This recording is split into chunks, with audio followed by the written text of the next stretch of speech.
अमेरिकी सह पर मजबूत इजराइल अरब सेनाओं पर कई बार भारी पड़ा है, लेकिन फ़िलिस्तीनी जनता हार नहीं मानती। उनके पास मुकाबला करने का सबसे मजबूत तरीका रहा है इंतफादा। अब तक 2 इंतफादा हो चुके हैं और तीसरे की चेतावनी चरमपंथी संगठन हमास ने अमेरिकी दूतावास को तेल अवीव से यरूशलेम ले जाने के कदम के खिलाफ दी थी। ये इंतफादा है क्या?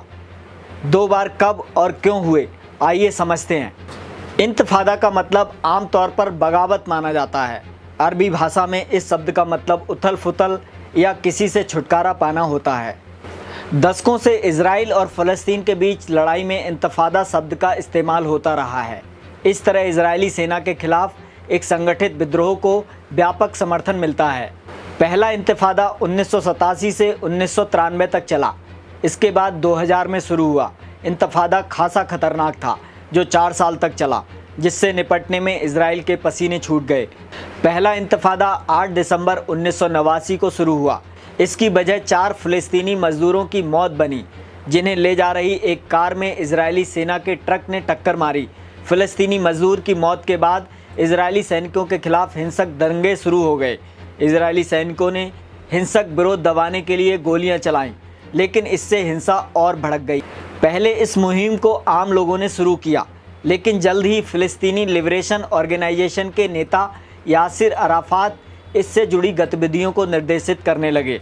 इसी के साथ बहुत से फ़िलिस्तीनियों ने इजराइल में जाकर काम करने, टैक्स देने और इजरायली सामान खरीदने से इनकार कर दिया। पहले इंतफादा में ही हमास का जन्म हुआ और शेख अहमद यासीन ने मुस्लिम ब्रदरहुड और पीएलओ के धार्मिक सदस्यों की मदद से इस संगठन का गठन किया।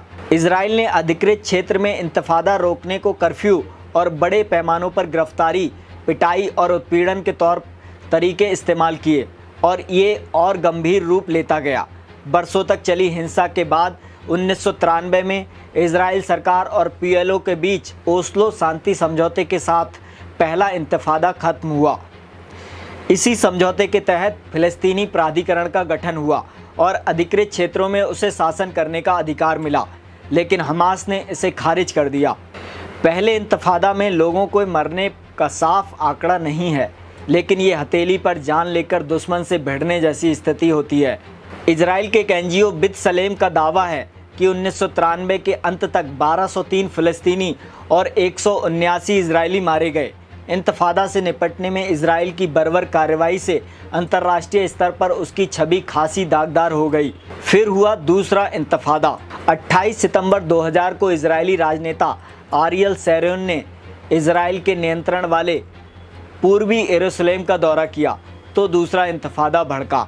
फ़िलिस्तीनी नेताओं ने इसे अधिकृत इलाकों और यरूशलेम के टेम्पल माउंट पर मौजूद अल-अक्सा मस्जिद पर इजरायली दावेदारी के तौर पर देखा। इस दौर के वक्त शेरोन इजरायली संसद में विपक्ष के नेता थे, लेकिन इसके कुछ महीने के भीतर ही वह प्रधानमंत्री चुन लिए गए।